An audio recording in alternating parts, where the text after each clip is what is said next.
The following is a conversation between Matt Fitzpatrick and Sasho Mackenzie. I don't think Matt needs much of an introduction.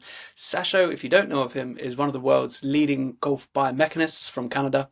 He's also a co-founder of the Stack system. In this interview, Sasho was talking to Matt about how he trains, how he uses the Stack system, and all things around distance. I thought it was a great conversation, so I wanted to share it here. Big thanks to both of them, and I hope you enjoy the interview. And, so what's a typical week look like for you? A travel week, when do you try to finish that? In terms of tournament play, I'll arrive Monday and normally just get my bearings of wherever I am, and then Tuesday and Wednesday are practice days. So Tuesday I'll probably do a stack session. I'll work out in the gym and do a stack session. But I'll do a stack session at the end of my practice day.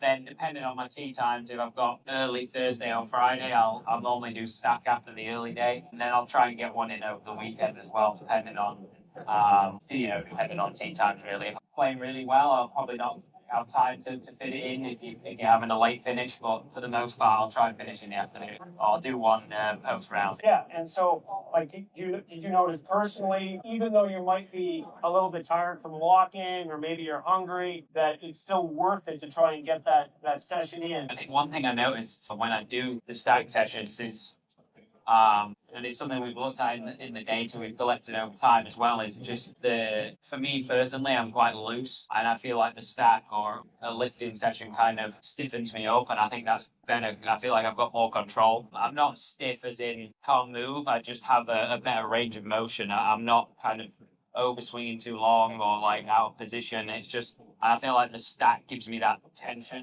A little bit of tone in the muscles. Exactly. It just gives me the tension and the range of motion that, I feel like I need to in order to fire as fast as I can.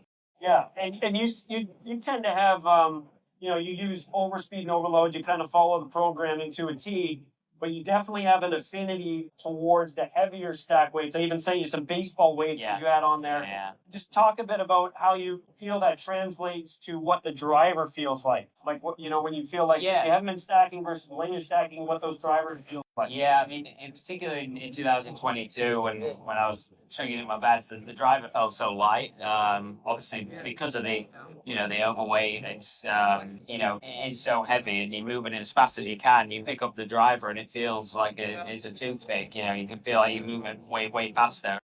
I think that's a really nice advantage. It also gives you, as well as the speed, it gives you that that feel of being able to move a lighter weight quicker.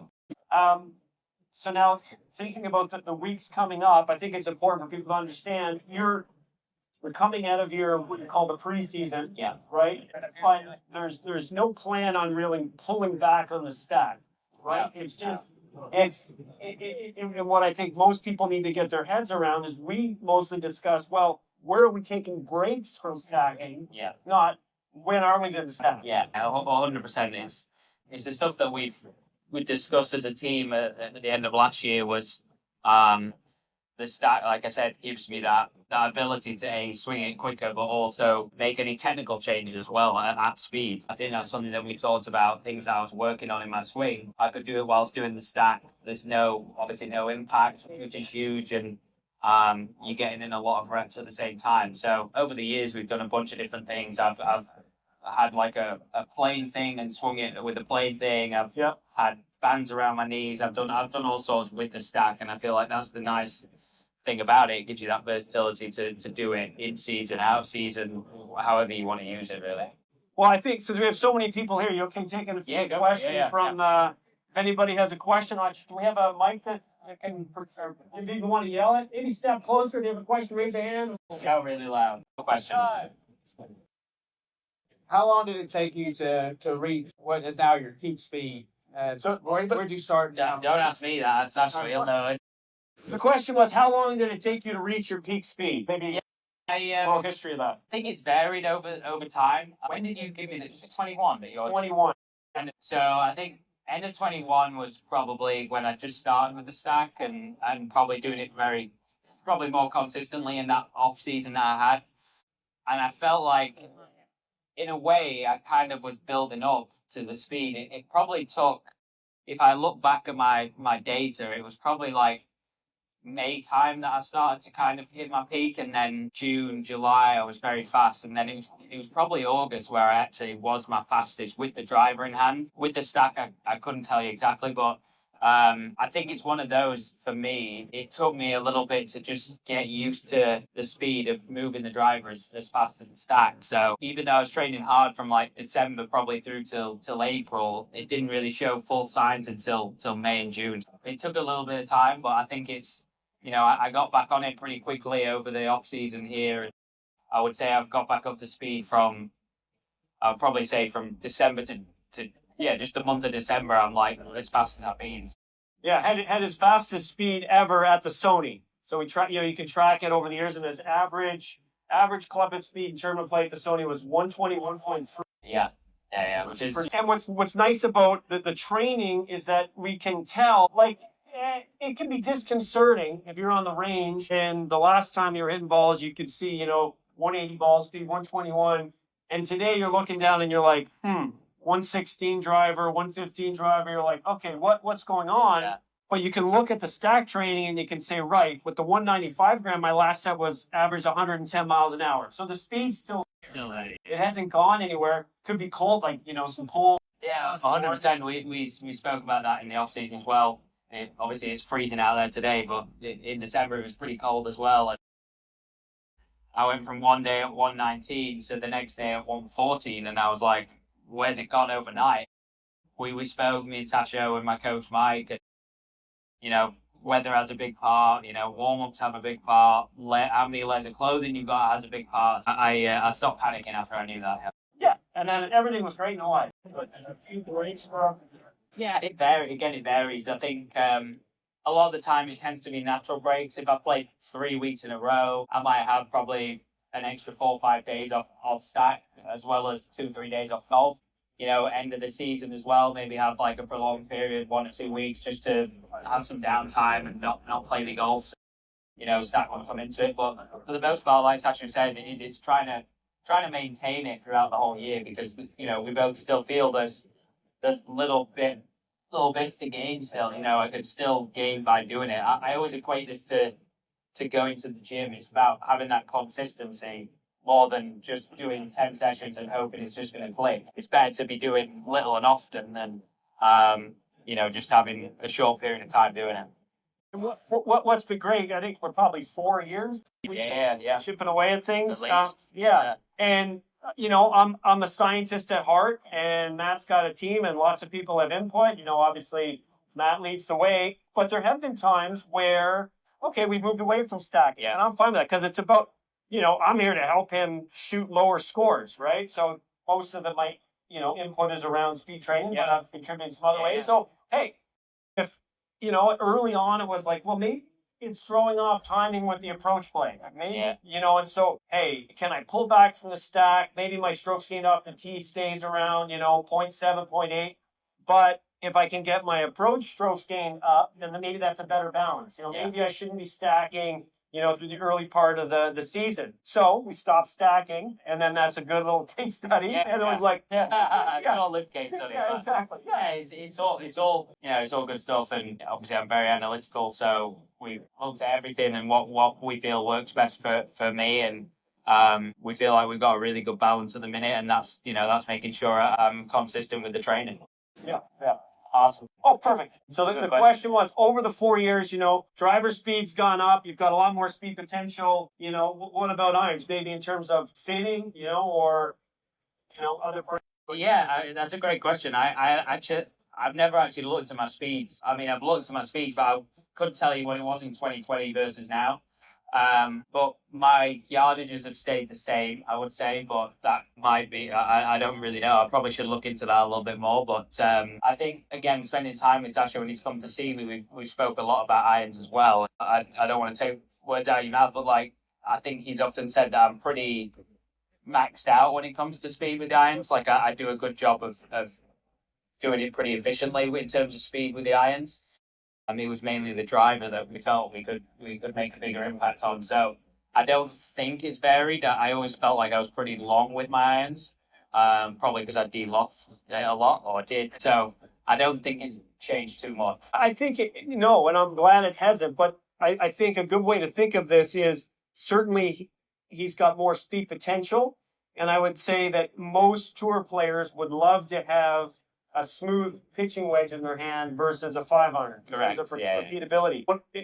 To my eye, watching his swing evolve with his irons, he's carrying his 7-iron probably like 172, something around there. 180. 172 on a day like today. Yeah, exactly. 80. So it has gone up a little bit. Yeah. But being able to do that and have it feel like a controlled wedge shot versus someone who can only swing their driver at 110. So we know they don't have much, capability. They're putting so much more effort into that 7-iron to carry the same distance than that is. They're not going to have as much control. Exactly. I feel like, there's no advantage to trying to hit your 7-iron 190 yards. Yeah. His most frequent approach shot distance is about 170 yards. Yeah, I think, right? Yeah, probably right.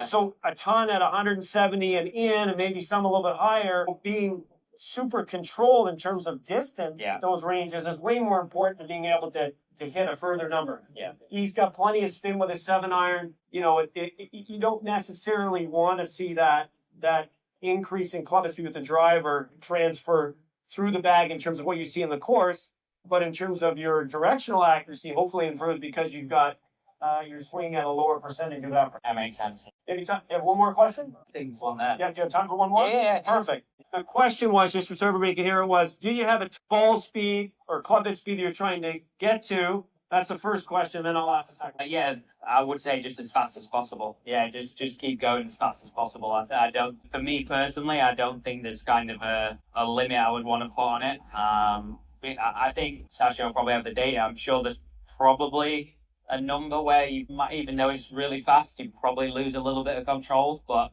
I don't think I'm probably not going to get to that number. So. I think that Matt's in a very envious position where he has a very high level of club face control, even for the best golfers in the world. So he can take advantage of more speed, right? So there's a point where as your ball speed, as your club head speed increases, you need to improve your directional accuracy in order to continue to see improvements in strokes gained. So most guys on tour right now, if you magically could give them 125 mile an hour club head speed, mid 180s ball speed, that might not optimize the strokes game for them. Okay, you've got players like Xander and Bryson who've shown that if we get up into the 180 ball speed, I can take advantage of that and continue to improve my strokes game. I feel Matt is certainly in that camp. And to take it one more level, if you have that speed in the bank, so if we could sit here with the driver, we'll demo one in a second. He's going to swing at about 128 miles an hour. Oh wait. If he continues to stack and has that potential, okay, and I'd like to hear your comment on this, then when you get into a groove, and you do, right, where you're like, hey, you hit your stride, hopefully, during the majors where you're like, man, I just feel like I'm in complete control, then you can tap into that potential. Yeah. If you really have control of the golf ball, and you can swing max at 128, then you can bring 125 to the course. Yeah. And he can pull it out, right, in a major on a drivable par 4 when you need it, right? But if you go, you know what, I'm not really feeling the directional control right now, I'm not going to keep stack training, and then your max drops down to 118, now you're playing at 115, but all of a sudden it's on a rope in a couple of months. You don't have that potential to access, right? Totally. Yeah, so, totally. I mean, in my head, looking at his ability to control the golf ball, I think his strokes game will probably peak somewhere around a 185 ball speed. But then as he gets used to that, who knows? He could continue to improve. And the second question, and this will be the last question, Matt's got a list of things to attend to, is does stacking affect your control with your wedges or your feel? Is that a fair capture of the question? Yeah, it's one of those. I don't think it does. I would never do a stack session and then go and hit some wedges because my arms would be all over the place. But it's a combination, For me, my personal goal at the minute is to get as much speed as possible, to get faster, longer, straighter. But my other personal thing is to get better at my wedges in general. We've got more of an emphasis in practice and training to do more wedge stuff, to make sure I do have control of them. So I think it varies. I don't want to speak on other people who've done the stack, but I don't think it does make a difference. I think wedge ability is probably to do with, practice, how much time you put in to hitting your distance wedges, and then also how you move the club. A person that's really steep all the time is going to find it harder to control your wedge distances than someone who's consistently shallow. And, putting it into practice, not with wedges, but just, losing control or feeling like you're not in control is, if you remember, when you won the Heritage, that Saturday, I think maybe it was the low round of the day. Yeah. And then you probably finished late afternoon, early evening. Yeah. Does a stack session. Yeah. That's Saturday, because he's looking at the majors coming up. If I miss today, I haven't stacked since Tuesday. Yeah. This is a slippery slope. No, it's true. So does a stack session that night, then goes out the next day, and it was an amazing playoff and showed tons of control to some really tight pins. Yeah. That par 3 with the left pin. Yeah. A little trouble with Yeah. the putt. But, last playoff hole stuck it to, Yeah. I don't know, a foot. To it, Right? Okay. Awesome. Thanks, guys. Thank you.